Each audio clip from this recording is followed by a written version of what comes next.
was hiding in the girl's like bedroom with a GUN in her makeup bag.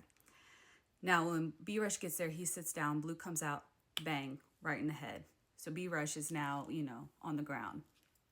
DEAD.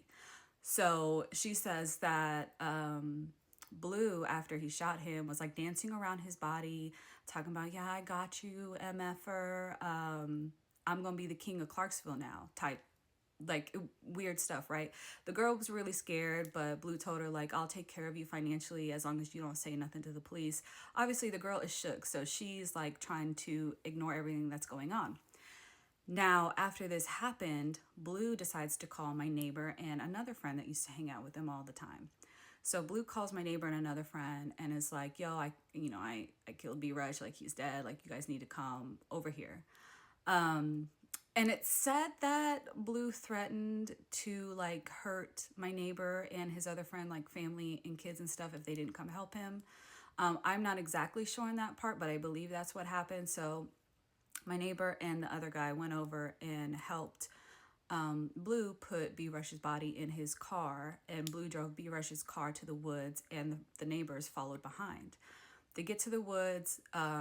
Blue burns everything. He gets back in the car with my neighbor and his friends, supposedly continues to like brag about what he done and threaten them like with harm and stuff if they like started talking to the cops and stuff about it. So like I said, I don't know like who was the first person to kick off to police about the incident that happened, but obviously Blue ends up getting caught. The police come and they arrest my neighbor and his friend. And then, everything goes to trial. And this is where it gets kind of crazy, right? So, well, it's already crazy.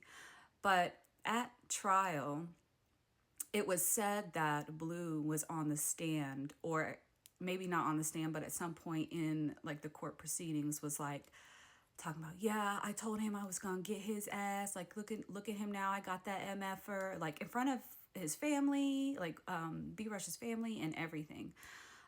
So Blue he did end up getting sentenced for a life sentence. And I think the other two guys got charged with accessory after the fact. I don't know if they ended up doing jail time or if they like struck a deal with the police, like a plea bargain or something. I would imagine something like that probably happened because I know my neighbor already had like a rap sheet.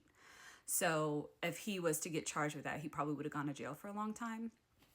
Anyways, so that is the story of what happened with my neighbors and their friends. And yeah, watch your friends because you never know, y'all. You never know. They might put one in your head. You got to be careful who you roll with. And also, don't be a dealer.